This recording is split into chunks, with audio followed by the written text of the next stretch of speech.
Tough loss. Missouri's really good. Thought we played really well for 20. Start of the second half, defined the outcome of the game. They scored in the first 7 possessions. We continued to score it somewhat efficiently the rest of the game, but just couldn't establish ourselves defensively again for the rest of the 40 there.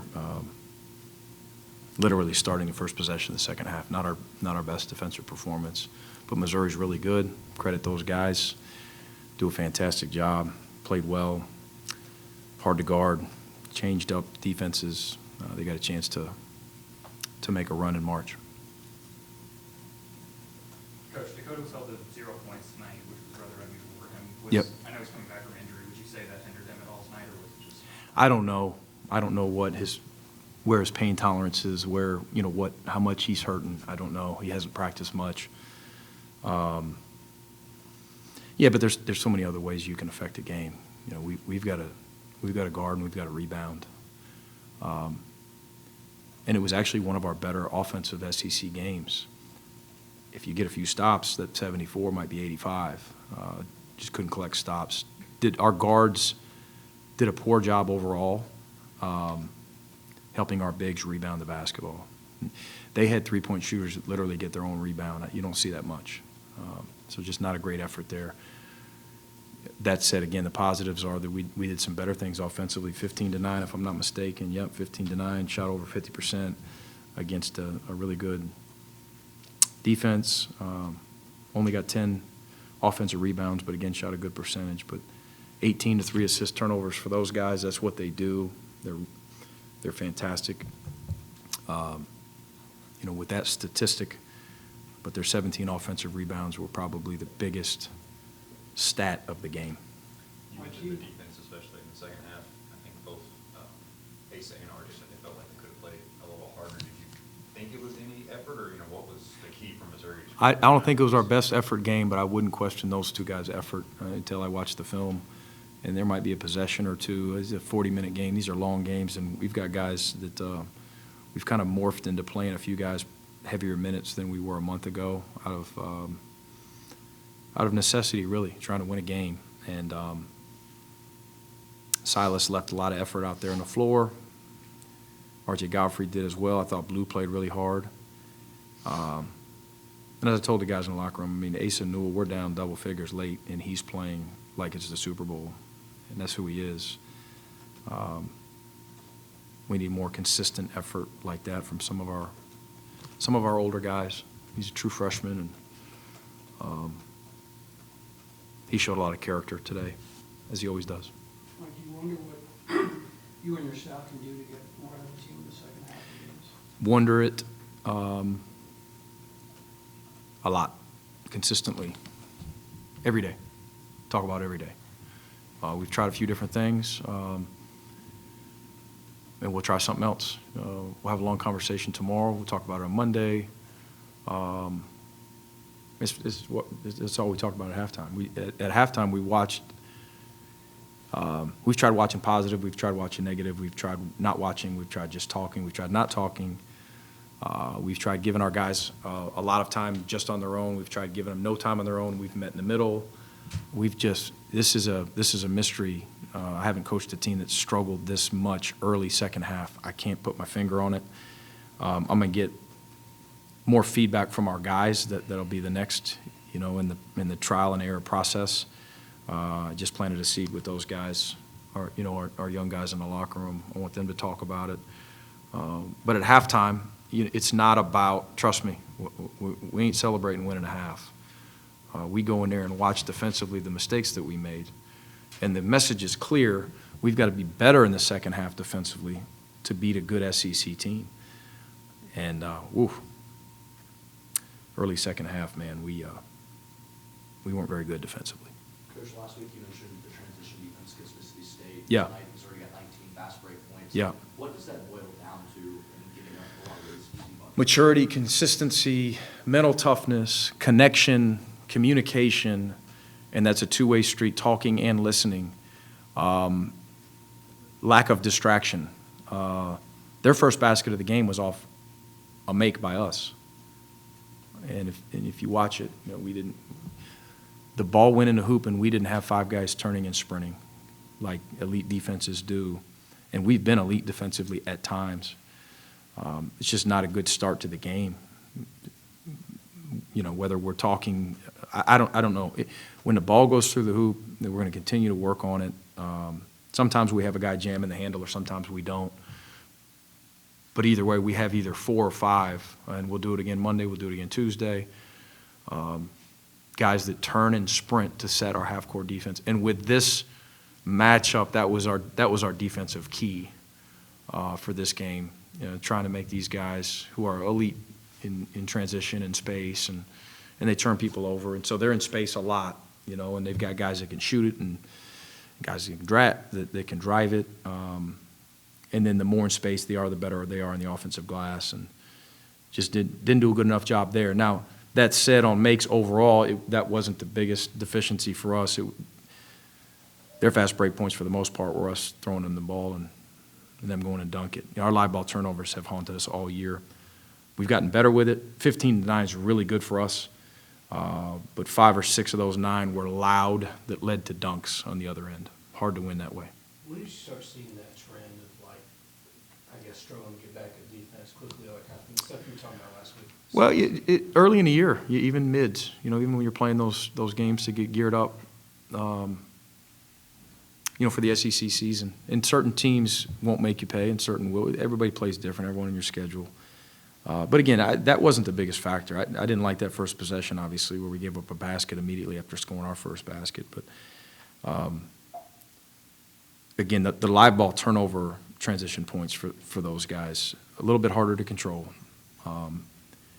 And we've worked extensively on holding seals and catching the ball with 2 hands and pass faking and facing up, just basics for the past month, and made a jump. But again, those few possessions today we can't get back, and it's hard to rebound from, again, just open floor dunks off of turnovers. Coach White, you mentioned the discussions in halftime. Yep. When you see that lead start to slip away and you have a timeout, what did you tell your players in that huddle? Oh, there were a lot of huddles. That one specifically, I'm sure we talked about our defensive detail and energy. I can't remember how the first couple minutes went for us offensively. Now that you think about it a little bit, we actually had some high-low passes.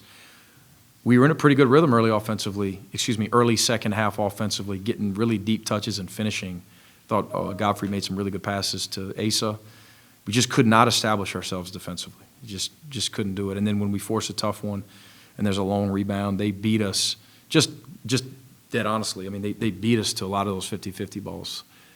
And maybe a lot is kind to us. I would correct myself and say most.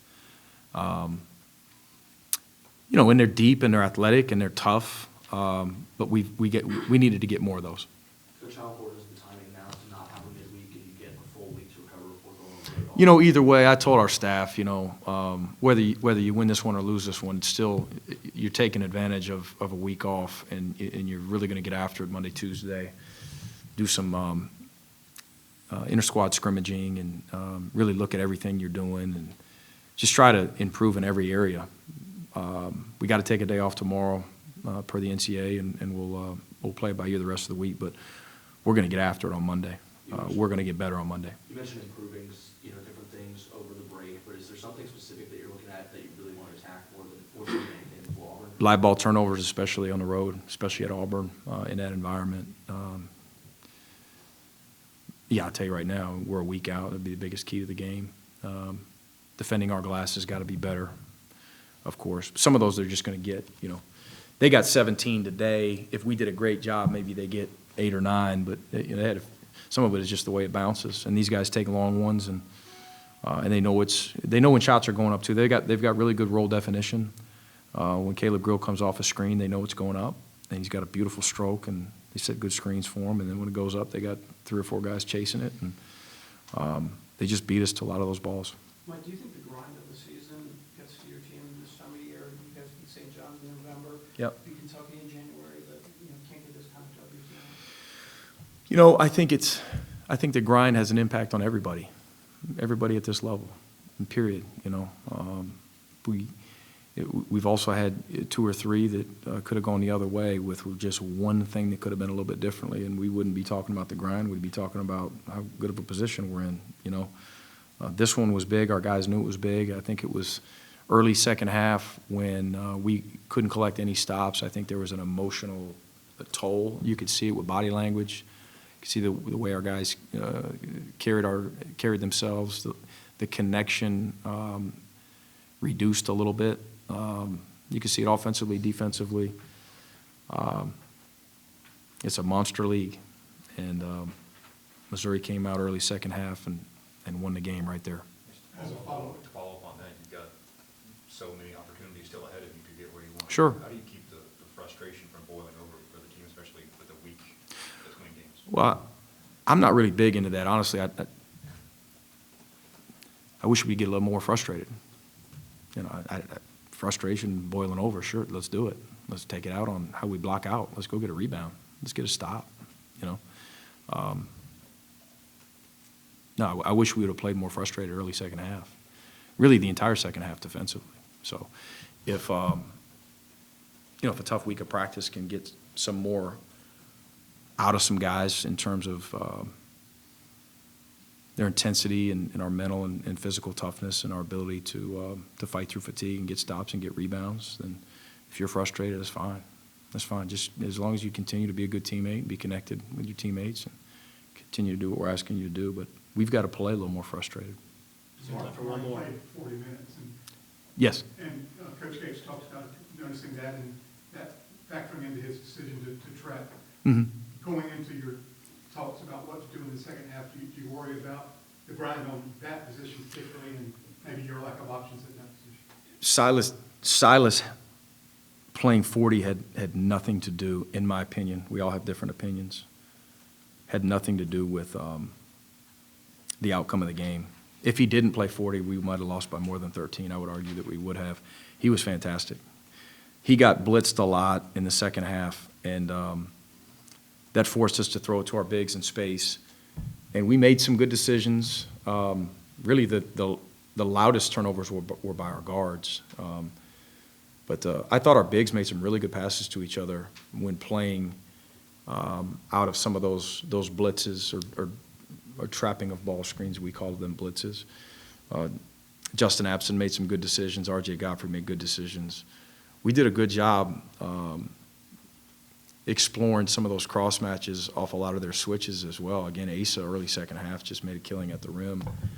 And again, we're talking about offense. That wasn't our issue.